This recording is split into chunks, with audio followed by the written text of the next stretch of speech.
is messy. 5 myths about learning.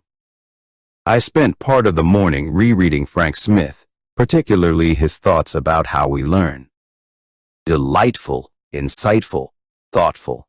I love his book, Comprehension and Learning, where he looks at learning as demonstrations, but I also highly recommend his book about whole language, Understanding Reading. One of the things that I think hinders many teachers and stops educational reform is our misguided beliefs about learning. Our beliefs about learning are part of a framework that governs our behaviors as a teacher. If our beliefs are more in line with how things were done to me, and not research-driven, we end up with an educational model that is dysfunctional. Through my years of teaching, I've come to see 5 large-scale myths about learning which operate across our teaching culture. They don't allow for effective teaching or learning. I used to adhere to all of them, but have worked hard to brush them away from in front of my eyes. Here they are for your reading and assessment. See my list of myths specific to English language teaching. Can you spot the myth? Further, this post written by a high school student, How to Prevent Another Da Vinci, hits on many of these myths below. Myth 1. Learning is orderly. Learning isn't a tidy, stage 1, stage 2, clean, unidirectional affair. It is individual, and we each form and make our own connections to get from A to Z. Further, there is no way we can measure or be sure of what the student will learn. We may be teaching about past participles, but the student could be learning how the letter P is written on the board while viewing us write it several times.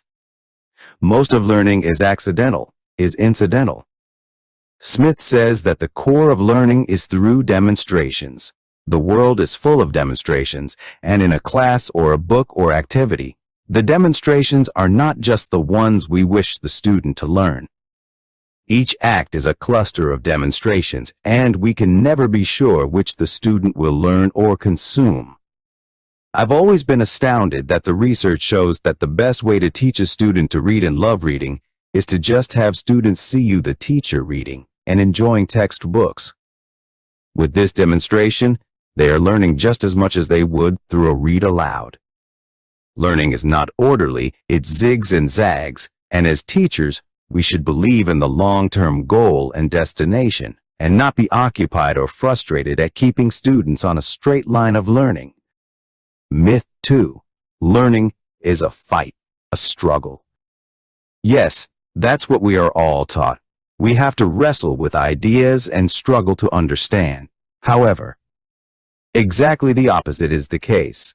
Struggle and effort do not happen when there is learning and are actually evidence of the opposite, part of the boredom spectrum, with one end being quiet giving up and the other end fierce effort. Learning is not something effortful.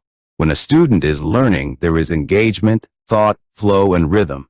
The student is within the learning zone and is motivated by each successive success, not their failure. Most teachers teach failure, not success. Most teachers teach students to reach too far ahead instead of that knowledge that is within reach. We teach too fast and too violently for most students. We leave a train wreck of students who can't learn, don't even want to learn, in our wake. Learning is what happens when there is an absence of the expectation that it will not take place. Myth 3. Learning is either on or off. So many of us teachers believe that if Johnny is looking out the window, he's not learning and just goofing off. What we really should be honest about is that he is just not learning what we are teaching or want him to learn. Learning is something that is a natural part of our cognitive and biological makeup. It is never off. We are all constantly learning and are incredible learning machines. This, in fact, might be our most important human trait. Man the learner, and by default, flipping it, man the teacher. Learning is something active and organic, always on. As a teacher, be aware that a light is always on in our students. We ignore this at our peril. Myth 4. Learning knowing. Learning is mistakenly equated with knowledge. That we know something means we have learned it. How mistaken we are. Knowing is only the start of learning, the surface, and the appearance of learning. Knowledge is an empty vessel. As teachers, we need to understand that a student learns something only when they understand and can apply it in a new situation. Our life teaches us what we have learned. Now you may say to yourself that most teachers know this. It isn't a myth. And you'd be absolutely right. Teachers do know this, but have they learned this? Myth 5. Learning is a solitary act. At the end of the day, most teachers believe learning is done alone, in our own heads. It is the gray matter and how it flickers and sparks alone, individually, that counts. That is why we test individuals and put up big dividers between students in test areas.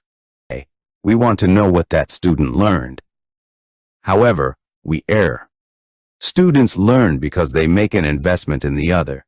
This could be an imaginary Harry Potter, their science project peers, or a favorite teacher, but learning is dependent on the existence of the other. Students learn when they are interested in something someone else is doing. There is no getting around this. Students also learn as a social unit and should be tested as such, despite our Cartesian and individualist cultural mindsets telling us not to.